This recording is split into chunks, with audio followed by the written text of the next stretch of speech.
Bring me a coffee. Yeah. You know, kind of get it.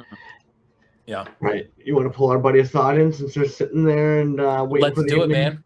Let's get Assad, you down to homie. business. All right, we're pulling you in, man. How are you, friend? What is going on? I'm all right. Pinch me, I'm dreaming. Basically, I was just watching you guys talk like it's a normal episode. I'm like, oh shit, I'm in this one as well. What the hell's going on here? What kind You're of a in this parallel one. universe? But yeah, gentlemen, thank you. I've been following your channel for like your show for 2 years, and I'm like, this like, didn't like custom figures wise, like there's not a lot of let's say shows, podcasts out there. So you guys doing the good work. So truly appreciate it, guys. Thank you. Thank you. Too kind, man. We're gonna make you full screen here. You're gonna kind of introduce yourself to the homies at home, if you don't mind. Right, sure. Hey, everybody. It's 2 a.m. here. It's cold as heck, but I'm warm as hell. So, why? I don't know how I come up with this stuff anyway. So, more passion than brains, I guess. My name is Asad. Greetings from London. I wish I could say sunny, but it isn't. It's more of a mindset than the weather. So, yeah, I would say profession-wise, writing is part of my profession. So I published some books in my field. It's more scholarly. So I have a Jekyll and Hyde type life. So the Dr. Jekyll is the professional side, and the Hyde comes out to play when it comes to my projects, which you'll find out more about. So peace, and looking forward to it, guys. I would say that's quite the intro, man. I don't know why I come up with the shit. You know? No, we love it. It's all good. It's all good.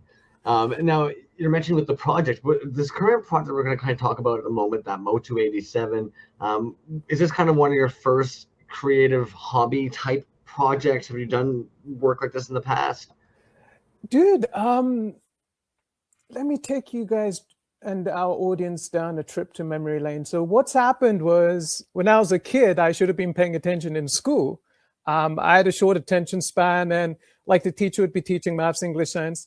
I'm like, geez, this is really fun. So what I used to do, I used to grab a piece of paper and I used to write out, like I'd watch Masters of the Universe, Thundercats, Silverhawks, SWAT Cats, Teenage Mutant Ninja Turtles. And I'm like, that was a great episode. I'm going to write what I would do. So for years and years, I would write out, like even Dragon Ball Z anime. I love anime. So I would write my own stuff and sketch out, conceptualize designs of imagery or front covers. And what happened last year is, after I released a book with my colleague, to be honest with you guys, I was indifferent, because it was kind of like, it was part of my profession. And I was like, all right, I think it's time where I start really enjoying myself with what I actually want to do with these type of projects. So I've written a lot of stuff like unofficially, but now I'm like, since last year, I was like, let's just get the show rolling. So the first, my mindset towards, as part of my profession as well, I look for gaps in businesses in terms of research, in terms of practical environments. So the Motu 87 was basically based on a childhood dream that, when the movie came out, let's say the movie is an acquired taste, but I love it as hell. It's like the first childhood movie I watched, and I was like, oh shit, He-Man is real? He looks like that? So it played on my mind quite a bit. I'm like, dude, Skeletor sounds British, represent, So what happened was, a couple of, like, recently, I brought out older sheets of those pieces of paper from back in the day, and I thought, you know what? I don't want to do a comic which someone has done before. There's never been a story beyond the 87 movie. There hasn't been a comic, let alone a story beyond the movie. I was like, let's fill that gap, baby. Let's get to work. And like, what happened first is, you got the story, you got, like, I had the script set up. I have like 9 issues in mind of the story already laid out, blueprint. And I was like, all right, who's going to bring this to life? But I didn't want to do like a vintage mini comic style. I wanted to push and do something different. So that's when I got in touch with Emily Stewart. And I think she's done a great job, because if you look at the artwork, it's like it could cater to kids as well. It could cater to a lot of people, introduce that type of vibe, right? But what happened with that comic, it's opened up my thinking. I have basically 4 like Motu fan comic series in my mind. One is the Emily one, going through the ongoing saga of the movie, which I want to tell. The other one was, I think you guys showed it earlier with Peter from Italy. Great guy. So that front cover was to spark up, let's say, standalone vintage mini comic stories. He's actually working on one right now. I think it's to do with He-Man 87, but there's going to be like New Adventures of He-Man, the Laser Power series, and do you know, like also the Filmation cartoon, like a continuation. You never saw Scareglow. So I think he's going to go through those different types of, I think I've got ADD with all these like series up my ass. Like I got all these like, like, right. But it's like, this is fulfillment, guys. When you get to my age, like as part of my job, I'll let the cat out of the bag. You may not believe I'm a university level professor. So it's kind of like when I do not believe in talking in something that I don't believe in, you know? So, Sure. And other than that, I'm just quiet as fuck the whole day. Like you wouldn't believe it. That's a big ass lie, I think, as well. But anyway. No, but that makes sense. And even when you're saying like you find ways of filling the gaps, the fact that you are a professor, that makes sense that you want to kind of digest more, find more, that thirst for knowledge, and when you can't find it, create your own, right? So I think that's brilliant, man. Now, how did you stumble across some of these artists? Because you mentioned Emily. Now, is that Rax the Ice Warrior? That's the one. That's the one. Okay. So how did you first stumble upon them? Because as you mentioned, their artwork style is very like universal. You're using it in your story in a way that's very adult centric, but then this is very appealing to like a younger audience as well. How did your paths end up crossing? Well, I just went and Googled UK artist comics, and she came up. This was August of last year after I released the book. I felt like it's such an adrenaline dump. I was like, all right, I need to keep this momentum going with something that actually more sentimental. So what happened was I just Googled it, and I think she was the first 2 that I came across. And I just thought, before I emailed, I'm like, I'm about to email someone. I'm about to ask to write a comic. Is this me? You know what I mean? You go through those trials and tribulations all in your mind, right? You're kind of like, what the fuck, guy? Where you're gonna write? You want to do this? I'm like, fuck yeah! Like the duality of a Gemini, right? So kind of take us through that, man. How do you approach somebody and say, hey, look, I got this idea. Number 1, have you ever heard of Masters of the Universe? Number 2, and then you just kind of lay this story on them. How many, was she the first one that you asked, or did you go through anybody and did you get like I don't know from anybody and other people that were just like super into it?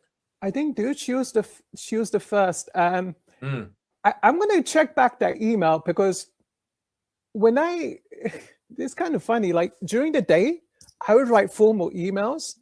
And at night, I'm like writing to different artists. We need more vampire shit in this scene and stuff like that, you know? So it's kind of like, but anyway, the email started off formal. Greetings, I hope this email finds you well.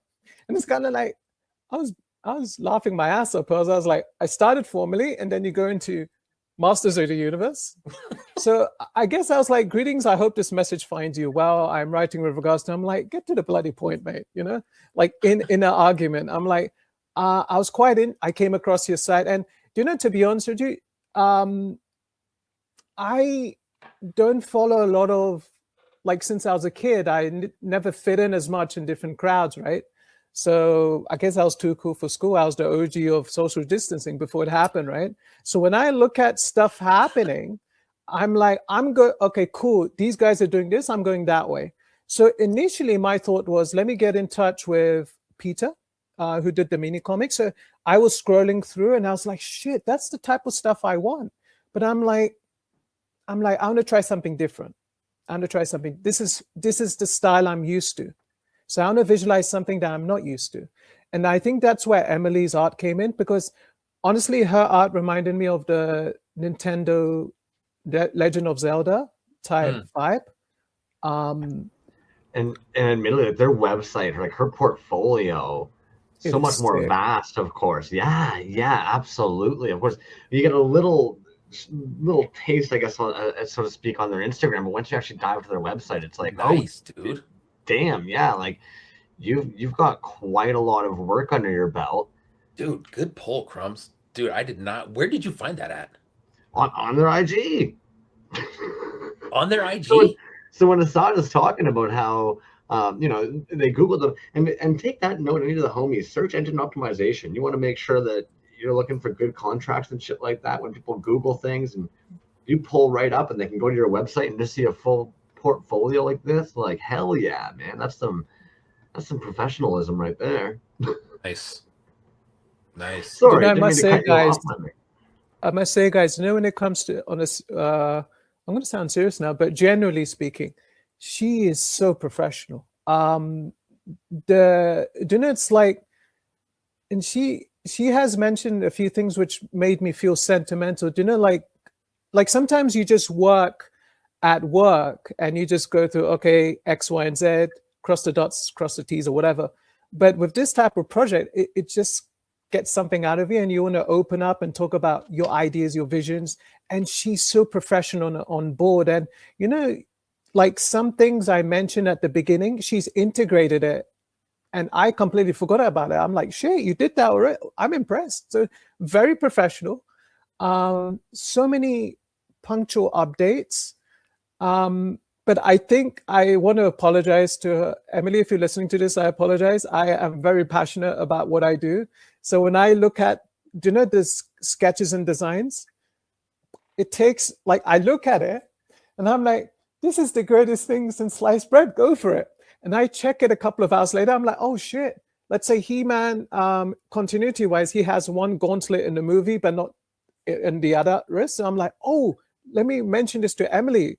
And I'm like, sorry, this is what I wanted to check, but the kid in me checked it the first time, and now the adult in me is coming out, So it's a learning process for me. I'm used to proofreading a lot of things, but now it's a case where I used to proofread writing. Now I'm looking at imagery, and imagery is she's just brought so much stuff to life, man, based on what I had in my mind since I was a kid. So I feel blessed. And it sounds like a good collaboration too, man. I think with some of your teaching background and just kind of, it sounds like your personality is you want it to be very accurate.